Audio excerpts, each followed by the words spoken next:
Hey y'all, I just came on here to share a moment of vulnerability. I'm gonna tell you why. I've been so emotional on and off all day. I've been crying all day. So, Jeremiah has been at his friend's house for the past couple of days. And I know that doesn't seem like a big thing, but I'm gonna give you a backstory as to why it made me emotional. Jeremiah is 9 and he has autism.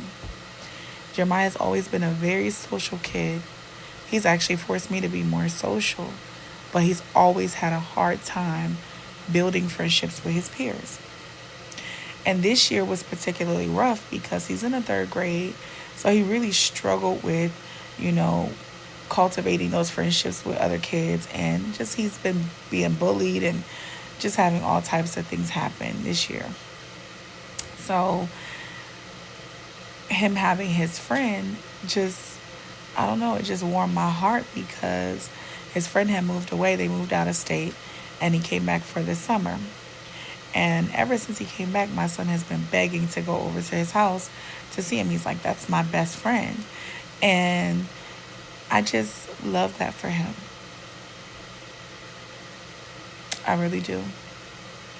We moved here to North Carolina a year and a half ago.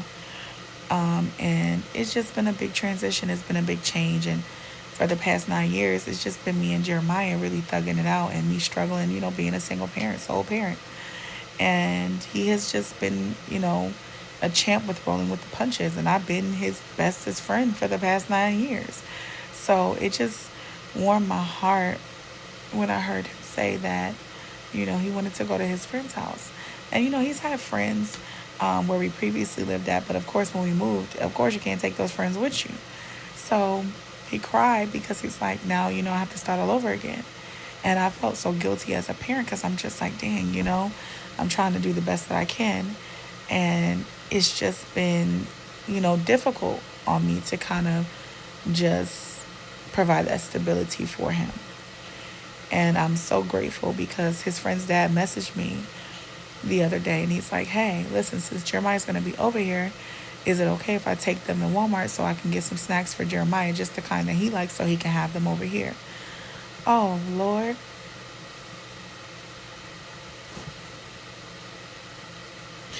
Y'all, when I say that people in my neighborhood have really become a village for me. My family and, my siblings and my parents, we don't live in the same state. So it's always just been me and Jeremiah, and I haven't really had a village. And for them to show up for him in the ways that they've shown up for him this past year and a half, it's just been amazing for me. Honestly, like, Jeremiah is my everything. And like I said, I've been his best friend for the past 9 years.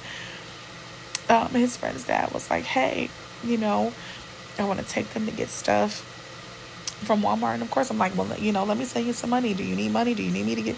He's like, no. And I just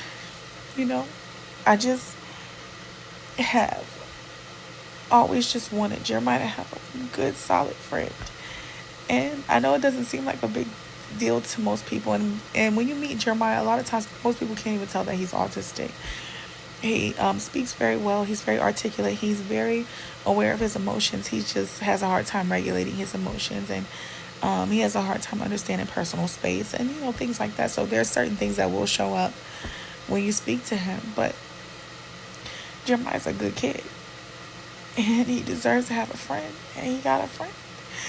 And, I just been crying because I'm like, sometimes you underestimate God.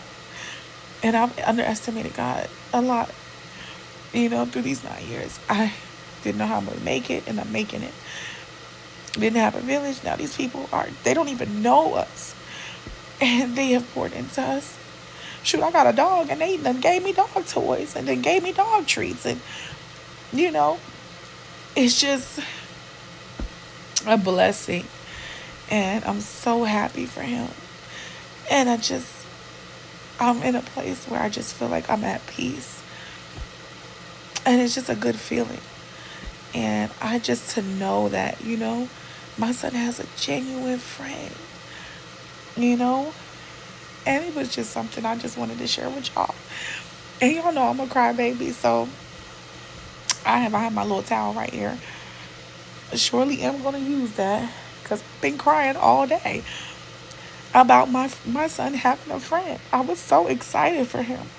And he was like at 9 o'clock this morning, he's like, I'm gonna go to my friend's house. I'm like, oh, let me teach you rule one number one.